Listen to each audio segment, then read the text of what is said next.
Baik, para sobat sekalian yang dirahmati Allah, lantas apa sebenarnya hubungan manusia dengan alam semesta ini? Baik, mari sama-sama kita lihat hubungan antara alam semesta ini dan diri manusia itu sendiri.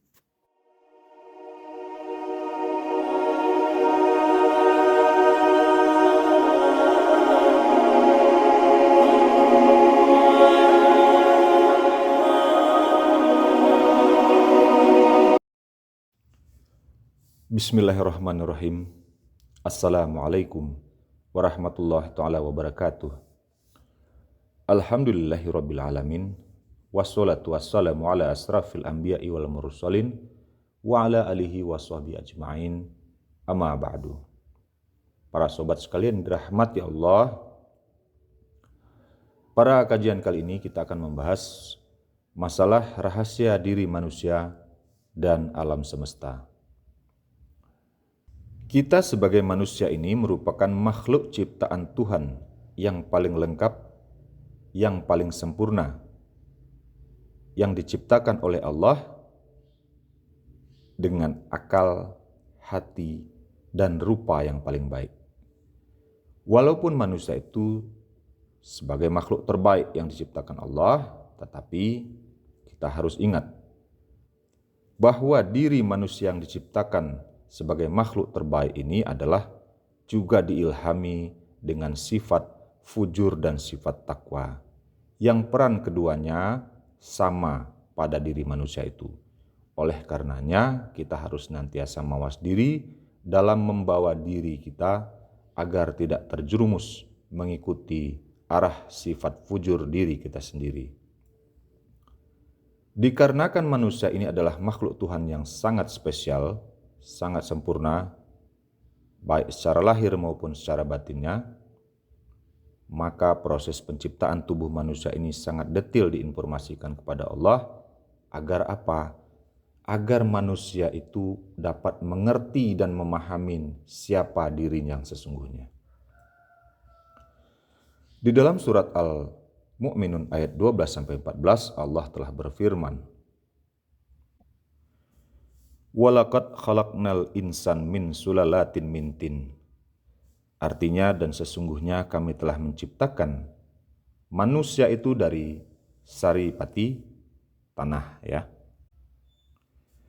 Kemudian ayat berikutnya, summa ja'alnahu nutfatan fi qararim makin.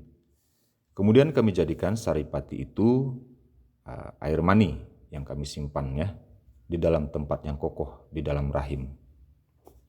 Kemudian kata Allah, summa khalaqna nutfatan alaqatan. Kemudian air mani itu kami jadikan segumpal darah.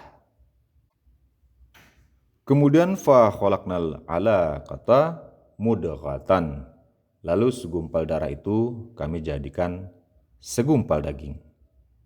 Kemudian fa khalaqnal mudghatan aizaman, dan segumpal daging itu kami jadikan tulang belulang. Kemudian fa kasaunal aizaman lahman. Lalu tulang belulang itu kami bungkus kata Allah dengan daging. Kemudian summa ansya'nahu khalqan akhar. Kemudian kami jadikan dia makhluk yang berbentuk lain kata Allah. Kemudian fa tabarakallahu ahsanul khaliqin. Maka maha suci Allah, pencipta yang paling baik.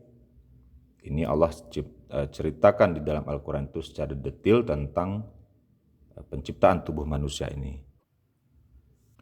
Itulah Allah ceritakan secara detail tentang kejadian tubuh fisik manusia ini. Kemudian setelah sempurna tubuh fisik ini, lalu Allah berfirman di dalam surat Al-Hijr 29, Faiza sawaituhu wa nafakhtu fihi miruhi. Maka apabila telah aku menyempurnakan kejadiannya, maka aku tiupkan ruh ke dalam, kata Allah. Ini adalah kejadian tubuh ruhaninya. Jadi tubuh fisiknya dari saripati tanah, tubuh ruhaninya faiza sawaituhu wa nafakhtu fihi miruhi, kata Allah. Jadi tiupkan ruh ke dalam. Jadi yang menciptakan manusia itu sebenar-benarnya adalah Allah ya. Namun ingat, sebelum ruh itu dimasukkan ke dalam jasad, Allah juga berfirman di dalam surat Al-A'raf 172, kita diambil kesaksian oleh Allah. Wa iz akhadha rabbuka min bani Adam min zuhurihim zurriyatahum wa ashhaduhum ala anfusihim alastu birabbikum qalu bala sahidna an taqulu yaumal qiyamah inna kunna an hadza ghafilin. Jadi sebelum kita turunkan ke muka bumi ini dulu, kita telah diambil kesaksian oleh Allah. Sebelum ruh kita dimasukkan ke dalam jasad, kata Allah, bukankah aku ini Tuhanmu? Dan ruh-ruh kita menjawab, benar ya Allah, engkau yang kami saksikan. Nah, ini penyaksian awal kita ya. Ini adalah proses sebelum ruh dimasukkan ke dalam jasad, penyaksian kepada Allah, janji kita kepada Allah itu, ikrar kita kepada Allah itu sebelum kita berpisah waktu itu ya. Kemudian ruh itu setelah berjanji masuklah ke dalam jasad kita ini. Inilah yang menghidupi diri kita saat ini. Jadi ruh itu adalah yang menghidupkan diri kita saat ini. Jadi itulah proses kejadian fisik dan ruh manusia sehingga menjadilah manusia utuh seperti kita saat ini ya. Itulah proses kejadian manusia secara keseluruhannya. Kemudian Allah juga berfirman di dalam surat Al-A'raf 54, sungguh Tuhanmu itu adalah yang menciptakan langit dan bumi itu dalam 6 masa. Lalu dia bersemayam di aras. Dia menutupkan malam kepada siang yang mengikutinya dengan cepat. Dia ciptakan matahari, bulan, dan bintang-bintang tunduk kepada perintahnya. Ingatlah, segala penciptaan dan urusan menjadi haknya Allah. Maha suci Allah, Tuhan seluruh alam semesta. Kemudian kita lahir ke bumi ini, lahir ke dunia ini tentu difasilitasi oleh Allah. Karena sesungguhnya apa-apa yang ada di langit dan di bumi ini adalah fasilitas untuk manusia itu. Seperti firman Allah di dalam Al-Jathiyah ayat 13, Allah berfirman, dan dia menundukkan apa-apa yang ada di langit dan apa-apa yang dia ada di bumi ini untukmu semuanya sebagai rahmat dari Allah.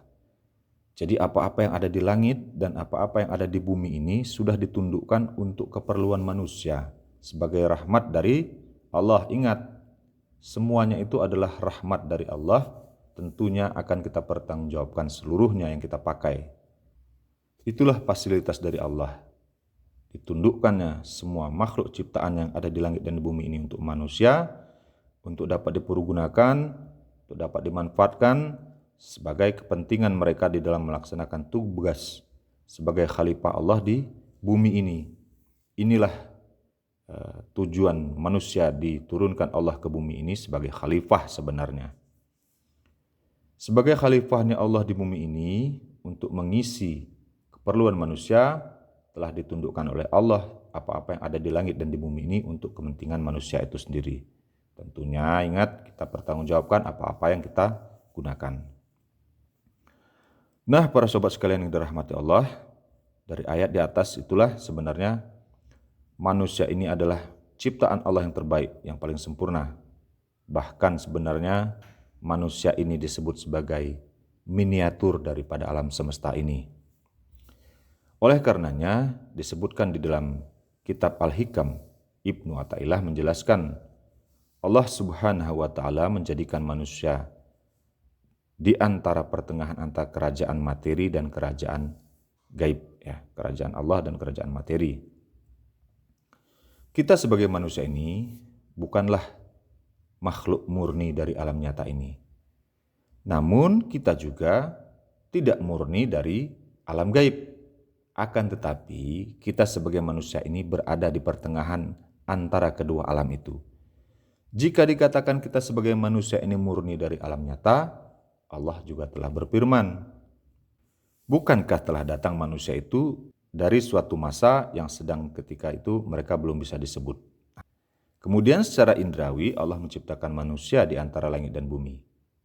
Dan menciptakan makhluk lain seperti binatang, tumbuhan, dan lain sebagainya. Yang bisa diambil manfaatnya oleh manusia sebagai fasilitas dari Allah untuk menjadi khalifah di bumi ini. Jika dilihat secara maknawi, Allah menciptakan manusia dalam bentuk yang paling sempurna dan menjadikannya sebagai sosok yang mengandung seluruh rahasia benda-benda yang berwujud. Dan oleh karena itu, manusia itu terdiri dari ruh dan jasad, mengandung makna langit dan mengandung makna bumi. Maka manusia sering disebut dengan alam kecil. Karena pada tubuh manusia tersusun dari berbagai unsur kimia yang sama dengan yang ditemukan di alam semesta ini. Jadi ini kaitannya dengan manusia itu adalah miniatur alam semesta ini ya. Karena apa-apa yang ada di alam semesta ini juga terkandung di dalam tubuh manusia itu. Baik, para sobat sekalian yang dirahmati Allah, lantas apa sebenarnya hubungan manusia dengan alam semesta ini?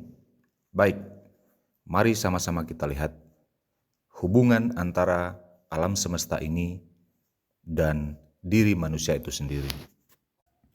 Jadi pertama, hampir seluruh tubuh manusia itu terdiri dari 4 elemen, yaitu oksigen, karbon, hidrogen, dan nitrogen. Unsur-unsur ini juga merupakan bahan penyusun utama bintang, planet, dan benda langit lainnya.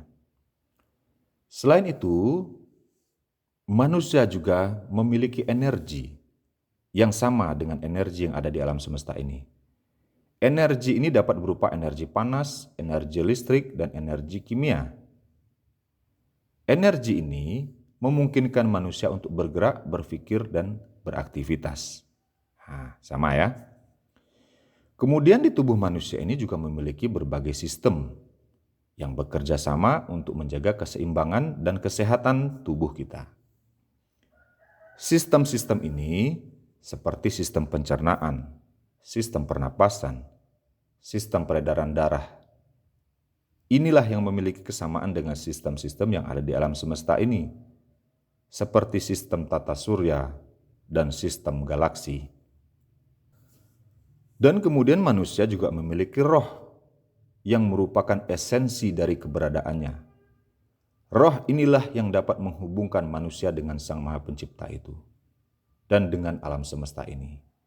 Jadi dengan adanya roh ini, inilah yang menjadi mengadakannya alam semesta dan dapat menghubungkan kita kepada Sang Maha Pencipta itu sendiri. Karena roh ini merupakan sumber dari kehidupannya, kesadaran, akal budi, dan emosi manusia itu sendiri. Menurut Ibnu Athaillah, manusia disebut juga sebagai miniatur dari seluruh alam semesta ini. Ada ulama juga yang mengatakan bahwa manusia ini disebut sebagai miniatur dari seluruh alam semesta ini. Karena di dalam diri manusia itu terdapat sifat-sifat malaikat. Nah, jadi di dalam diri manusia ini sebenarnya ada sifat malaikat. Seperti akal yang baik, ma'rifatnya hanya kepada Allah, dan selalu taat beribadah. Inilah manusia yang berkepribadian yang baik. Dikarenakan sifat malaikat itu dominan pada dirinya. Di sisi lain, manusia juga menyimpan sifat-sifat setan, seperti sifat ujub, merasa paling hebat, takabur, sombong, angkuh, suka menghasut, hasut, dengki, dan sifat-sifat setan lainnya. Inilah sifat-sifat yang ada di dalam diri manusia juga, yang banyak tentunya kita lihat di fenomena kehidupan kita saat ini ya. Kenapa kok manusia ini jahat sekali begini, begitu ya? Ya karena di dalam manusia itu juga dilengkapi dengan sifat-sifat setan ini. Bahkan banyak kita lihat di sekitaran kita sendiri. Jadi tidak perlu heran lagi ketika manusia itu menunjukkan sifat-sifat setannya, karena memang ada di dalam diri manusia itu. Inilah lengkapnya manusia. Kemudian tak hanya itu, manusia juga memiliki seperti sifat hewan. Nah, ingat ya. Di diri manusia itu juga ada sifat hewan, yakni memiliki nafsu amarah, syahwat, tamak, kemudian intrik, kemudian ganas. Sifat ini juga teramat banyak kita lihat di sekitaran kita ya. Jadi kalau kita melihat manusia yang seperti ini, inilah yang dikatakan manusia yang bersifat hewan. Karena ganasnya seperti hewan-hewan yang ganas ya. Bahkan tidak jarang kita lihat di berita setiap hari, adanya berita begini, berita-berita kejahatan dan segala macamnya ya. Karena di dalam tubuh manusia itu juga dilengkapi dengan sifat hewan. Kemudian di dalam diri manusia juga tersimpan sifat tumbuh-tumbuhan seperti pepohonan.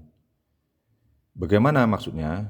Ya awalnya manusia itu seumpama dahan yang lembut, kemudian tumbuh hingga akhirnya menjadi keras dan berwarna. Ini kan seperti tumbuhan namanya. Ini terjadi setelah diri manusia itu menginjak masa dewasa. Nah khususnya tadi akhil baligh, kemudian sebelum akhil baligh dia masih menjadi dahan yang lembut, kemudian setelah akhil baligh dia menjadi manusia yang keras. Nah ini seperti tumbuhan lah kita namanya itu. Namun ada pula manusia itu yang bisa menghasilkan buah dari ilmu yang dia miliki untuk kebaikan di bumi ini. Nah ini juga menggambarkan sifat daripada pohon dan tumbuhan itu ya. Kemudian selain itu manusia juga menyimpan sifat langit, yakni tempat menyimpan segala rahasia dan cahaya, serta tempat berkumpulnya para malaikat.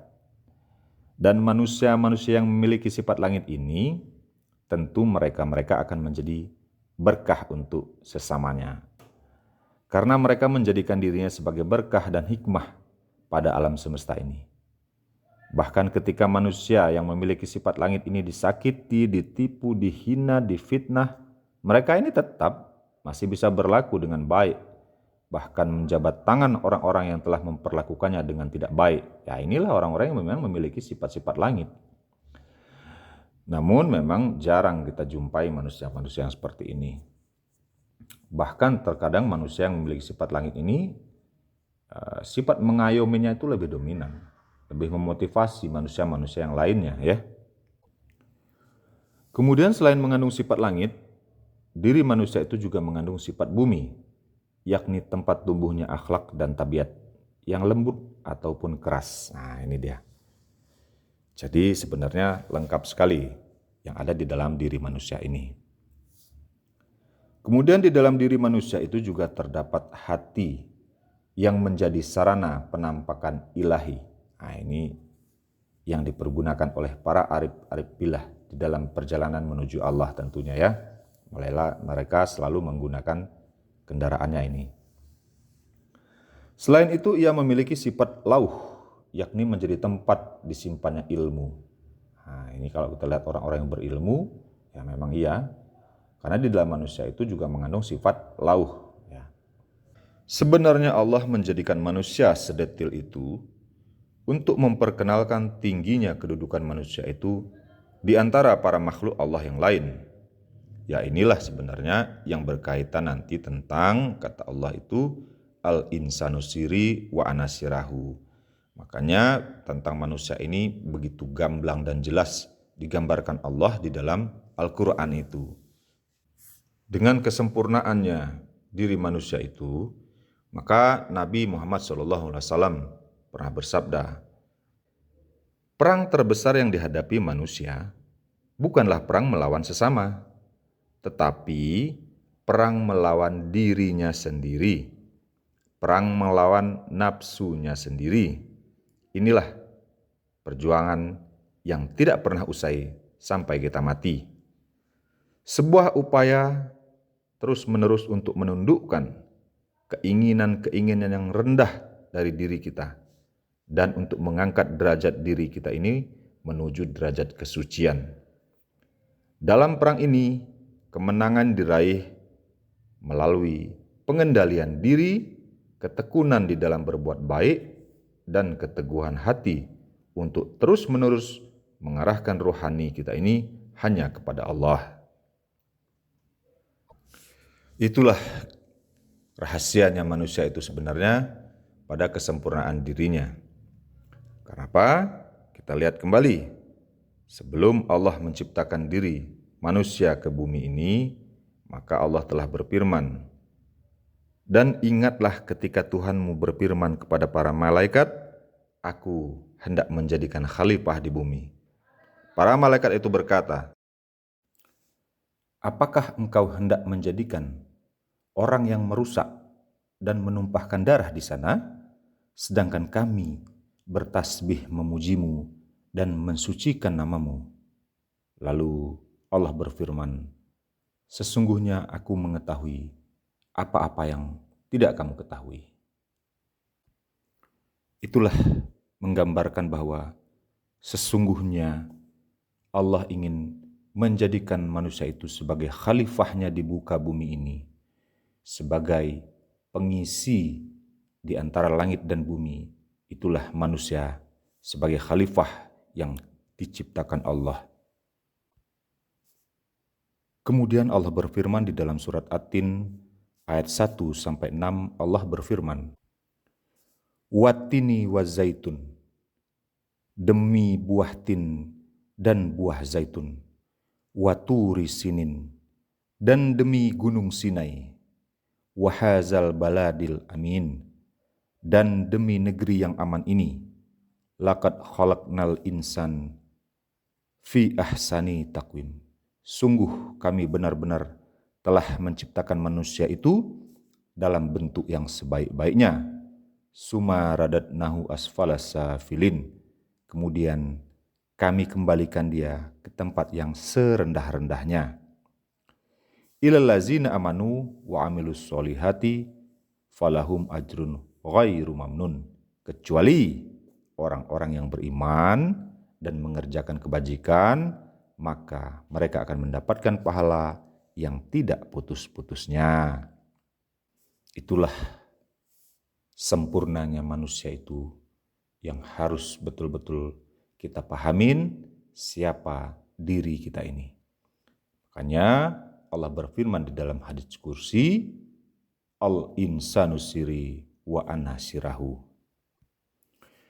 Nah, dari uraian di atas, marilah kita sadari tentang diri kita ini sebagai manusia ini dengan sebenar-benarnya, sebagai penanggung jawab amanah yang terbesar dari Sang Maha Pencipta.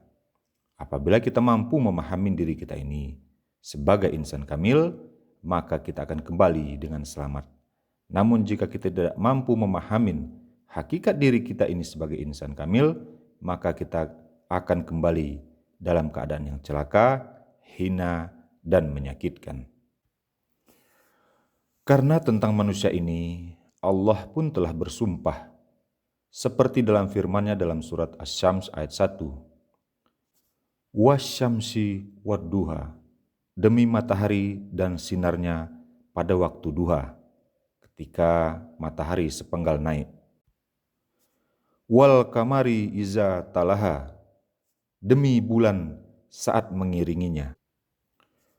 Wan nahari iza jallaha, demi siang saat menampakkannya. Wal laili iza yaghasyaha, demi malam saat menutupi gelap gulita.